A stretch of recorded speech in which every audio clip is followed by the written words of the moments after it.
Hola, queridos alumnos. Espero que les esté yendo muy bien y se encuentren felices y animados para seguir participando de esta serie de actividades. En esta oportunidad veremos qué son y para qué sirven las fuentes de la información. Para eso, partiremos de lo que son las mismas y qué significan. Pongan mucha atención a lo que aquí les diré porque luego realizaré preguntas al respecto. Según el nivel de información que proporcionan las fuentes de la información, estas pueden ser primarias o secundarias. En las primarias son aquellas que contienen información nueva y original. Es el resultado de un trabajo intelectual. Es decir, son documentos primarios como libros, revistas científicas y de entretenimiento, periódicos, diarios, documentos oficiales de instituciones públicas, informes teóricos y de investigación y también de instituciones públicas o privadas, patentes o normas técnicas. Y luego encontramos las fuentes secundarias, que contienen información organizada, elaborada, producto de análisis, extracción o reorganización que se refiere a documentos primarios originales. Son fuentes secundarias, algunas de ellas, enciclopedias, antologías, directorios, libros o artículos que interpretan otros trabajos u otras investigaciones. Algunos tipos de fuentes primarias son documentos originales, trabajos creativos, artefactos, diarios, novelas, entrevistas, apuntes de investigación, noticias, fotografías, autobiografías, cartas, discursos. La recopilación de estos datos debe ser lo más estructurada posible con el fin de alcanzar una máxima calidad de información que permita tomar decisiones acertadas. Y así, algunas fuentes secundarias son libros de texto, artículos de revistas, críticas literarias, enciclopedias, biografías. Ahora bien, un aspecto importante a establecer en las fuentes son la confiabilidad de las fuentes y su clasificación.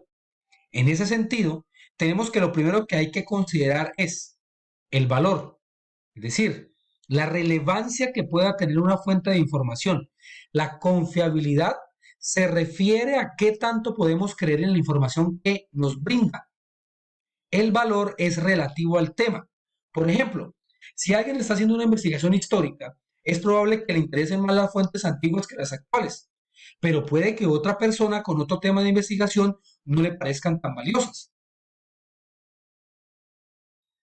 Otro característica es la actualidad, es decir, la fecha de publicación. Otra es la objetividad. Se refiere a que la información no sea tendenciosa, cargada de los sentimientos o juicios del autor para persuadir al lector, sino que esta información debe ser objetiva. La clase de fuentes primarias, secundarias o terciarias influye en la confiabilidad y el valor. Las primarias se conocen también como fuentes de primera mano o fuentes directas y son más confiables porque proveen datos de quienes directamente presenciaron un hecho o generaron alguna idea. Las secundarias o terciarias, fuentes indirectas, son aquellas que se refieren a una fuente que no se ha consultado directamente, sino a través de otras obras que lo citan. Un ejemplo es eh, de una fuente de primera mano, una obra de Freud, una de segundo, un libro que citan las palabras de Freud, y una tercera sería aquel que cita al que citó a Freud. Clasificación de las fuentes. Según la relación al objeto de conocimiento. La clasificación más extendida de la tipología de fuentes periodísticas es aquella que distingue entre fuentes primarias y fuentes secundarias, donde la diferenciación se basa en la relación con el objeto de conocimiento. Así, fuente primaria es aquella que está informada por su propia participación en el hecho noticiable, como parte participante o como testigo de lo que ha ocurrido. 2. Según el origen de la información.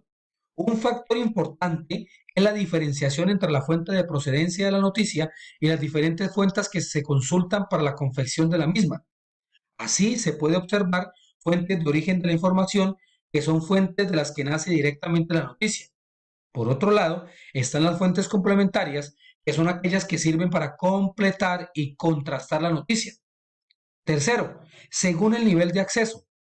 En función a la exclusividad del uso de la fuente, se distinguen fuentes exclusivas del medio y fuentes compartidas.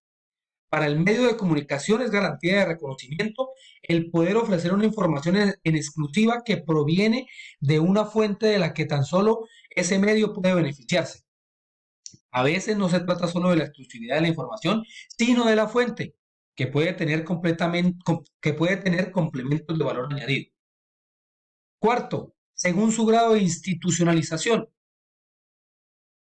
Para clasificar las fuentes, es aquel que las distingue según su grado de implicación institucional con el ítem informativo.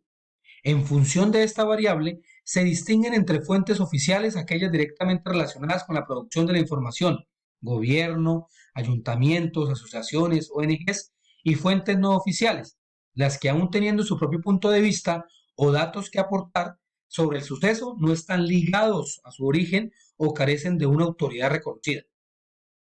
Quinto, según su identificación, podemos establecer una categorización en función a la confidencialidad de la fuente, fuentes públicas y fuentes anónimas. Por fuente pública se entiende aquella que puede identificarse y definirse como origen o complemento de la información. Las fuentes anónimas son las que no podemos publicitar y que forzosamente han de quedar ocultas en el proceso de recolección informativa.